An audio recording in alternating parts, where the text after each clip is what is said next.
नमस्कार दोस्तों। उत्तर प्रदेश मुरादाबाद सीट से बीजेपी प्रत्याशी का वोटिंग के बाद 20 अप्रैल को निधन हो गया।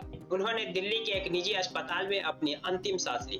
उत्तर प्रदेश मुरादाबाद संसदीय सीट लोकसभा के पहले चरण के तहत गुरुवार 19 अप्रैल को ही वोटिंग हुई थी। इस सीट पर 62.18% वोटिंग दर्ज की गई है। ऐसे में सवाल उठ रहे हैं कि बीजेपी प्रत्याशी के निधन के बाद चुनाव पर क्या असर पड़ेगा।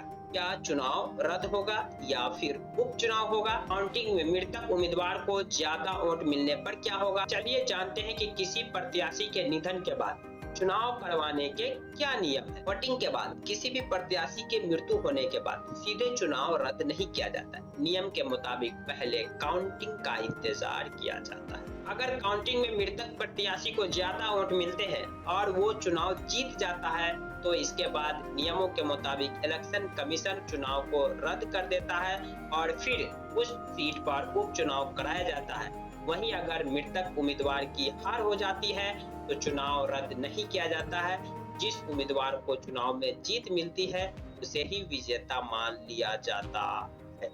अगला सवाल जो आपके मन में उठ रहे होंगे कि अगर वोटिंग से पहले ही किसी उम्मीदवार की मृत्यु हो जाए तो ऐसे में क्या होगा। इसको लेकर नियम क्या कहते हैं। नियम के मुताबिक अगर वोटिंग से पहले और नामांकन की जांच के बाद किसी उम्मीदवार की मौत हो जाती है तो चुनाव रद्द हो जाता है। जन प्रतिनिधि अधिनियम 1951 की धारा 52 के मुताबिक अगर किसी मान्यता प्राप्त क्षेत्रीय या राष्ट्रीय पार्टी के उम्मीदवार की वोटिंग से पहले मौत होती है तो निर्वाचन अधिकारी उस सीट पर वोटिंग रद्द कर देता है। इसके बाद चुनाव के लिए नई तारीख तय की जाती है और उस तारीख पर वोटिंग होती है। फिर आपके मन में सवाल उठ रहे होंगे कि निर्दलीय उम्मीदवार की मौत पर क्या नियम।